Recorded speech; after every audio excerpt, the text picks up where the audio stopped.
जय मूल निवासी, जय भीम, अस्सलाम वालेकुम। स्टेज पर तशरीफ फरमा सभी बुद्धिजीवी और लीडर हजरात, मैं सबका नाम लेने से कासिर हूँ। निशा मिश्रान साहब से बार बार की मुलाकात है, उनके तशरीफ आवरी से मुझे बहुत खुशी हुई। उनसे मुलाकात करके मुझे बहुत खुशी हुई और मैंने समझा कि मेरा आना कामयाब हो गया। बहरहाल बहुत देर से आप हजरात बहुत से लोगों की बातें सुन रहे थे और आपने अध्यक्ष जी को भी और निशा मिश्रान साहिबा को भी बहुत गौर से सुना और बहुत सी बातें आपके दरमियान आ गई। जो मेन बात है कि काशीराम जी ने फरमाया था और ये कहा था कि हम मूल निवासियों को छोटी छोटी नौकरियों पर काने होना नहीं सिखाते, हम तो उन्हें चाहते हैं कि वो देश के शासक हों। ये ऐसी उनकी ख्वाहिश थी, ऐसी उनकी चाहत थी, ऐसा उनका दर्द था। और ये दर्द उसी को होता है और ये सोच उसी की बनती है जो वाकई समाज का मुखलिस हो। हर मुखलिस ने, जो भी समाज का मुखलिस रहा है, अपने समाज के लिए फिक्र किया है।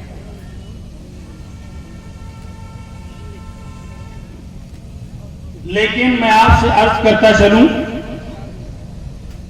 कि समाज वालों की भी जिम्मेदारी बनती है।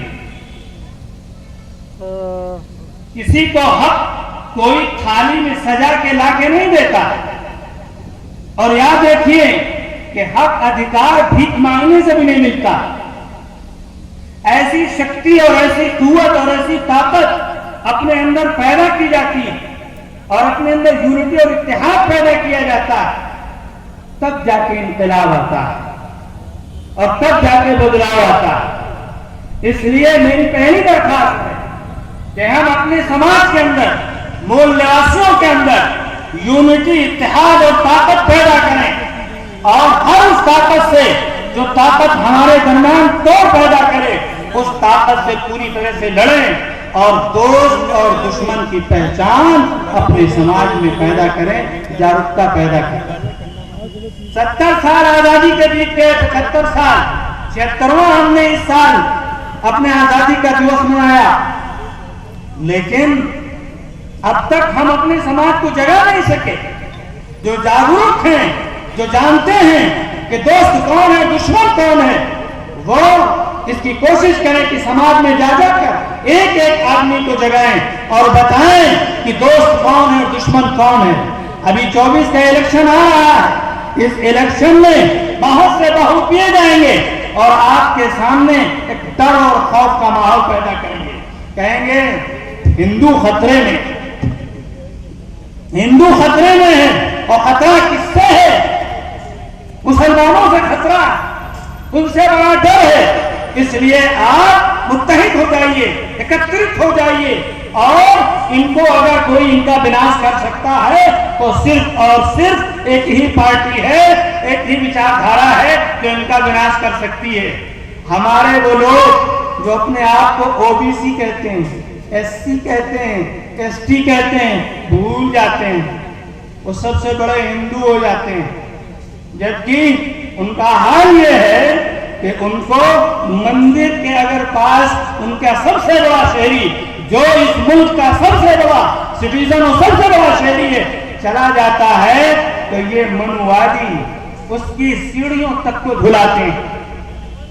और अगर वजीर आला की कुर्सी से, मुख्यमंत्री की कुर्सी से उतार कर दूसरा चलता है जो बड़ व्यवस्था पे यकीन रखता है, तो कुर्सी तक धुलवाई जाती है। वहां ये सब हमारा समाज भूल जाता है, सब भूल जाते हैं। उनका हाल ये एक, मैंने किस्सा पढ़ा था, बस उसी के बाद अपनी बात खत्म करूंगा। एक किस्सा पढ़ा था कि जंगल में सारे लोग अपना रह रहे थे ऐश व आराम के साथ, लेकिन एक लोमड़ी ने सोचा कि गधों पर नेतृत्व बनाया जाए और इनको अपने व्यवस्था से जोड़कर इनको सदा के लिए, हमेशा के लिए गुलाम बनाया जाए। तो उसने कहा, सुनो देखो, तुम्हारे लिए बहुत बड़ा खतरा है, तुम सब मिटा दिए जाओगे। कौन? जो ये तालाब की मछलियां हैं, ये तालाब की मछलियां तुमको खा जाएंगी, तुमको खत्म कर देंगी। अच्छा, तो फिर हम क्या करें? कहेंगे बस अगर कोई बचा सकता है, लोमड़ी ने कहा अगर कोई बचा सकता है तो हम ही बचा सकते हैं, लिहाजा हम करें क्या साहब? फिर लोमड़ी उनका, बस तुम हमारी जो गुलामी करो, हमारा गोट हो गधे बनकर। लिहाजा उस दिन से धोबी का ढाक और गधा बराबर लगे हुए आ जा रहे हैं, क्योंकि मछलियों का उनको खौफ दिलाया जा रहा है, मछलियां तुमको खा जाएंगी। जिन्होंने 800 साल शासन किया और उसमें तो वो नहीं खा पाए किसी को, और आज जब वो लाचार और मजबूर है तो वो किसी को खा जाएंगे। ये मूर्ख बनाने का और हमेशा हमें गुलाम बनाए रखने का एक हथियार है। इस षड्यंत्र को समझिए, और षड्यंत्र को समझने के बाद मैं एक बात और कह दूं, आप भूल जाइए उसको कि कौन शासन था और कब शासन किया और कौन बाहर से आया था और उसने शासन किया, प्रशासन किया। जो आया था उसने किया और चला गया।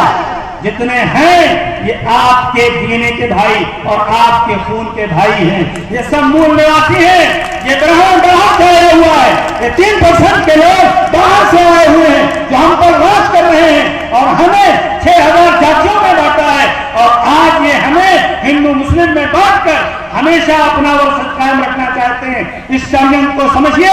इस षड्यंत्र को समझकर अगर आपने अकलमंदी से काम किया और अपने समाज को जगाया तो याद रखिए, हम 85 हैं, 85 का वर्ष कायम रहेगा और 85 गाली आते रहेंगे। और उन लोगों से जो हमें बांटने वाले हैं हमारे समाज को, उनसे होशियार रहिए। जरूरत है होशियार रहने की, दुश्मन की और दोस्त की पहचान खूब कर लीजिए। कौन दुश्मन है और कौन दोस्त है। अगर दुश्मन होते तो फातिमा शेख जमीन न देती और पहला विद्यालय न खुलवाती। अगर दुश्मन होते तो बाबा साहब भीमराव अम्बेडकर को जो लिखने की सभा है उस सभा में ले जाने का कार्य मुसलमान हरगिज न करते। याद रखे, वो मुसलमान नहीं है जो जुल्म का साथ दे, जो इंसाफ की बात न करे। हम उसे मुसलमान नहीं कहते हैं, इसलिए मुसलमान आपका दुश्मन नहीं है, मुसलमान आपका दोस्त है, यहाँ का डीएनए का भाई है, आपके कंधे से कंधा मिला के चलेगा और आपका साथ देगा।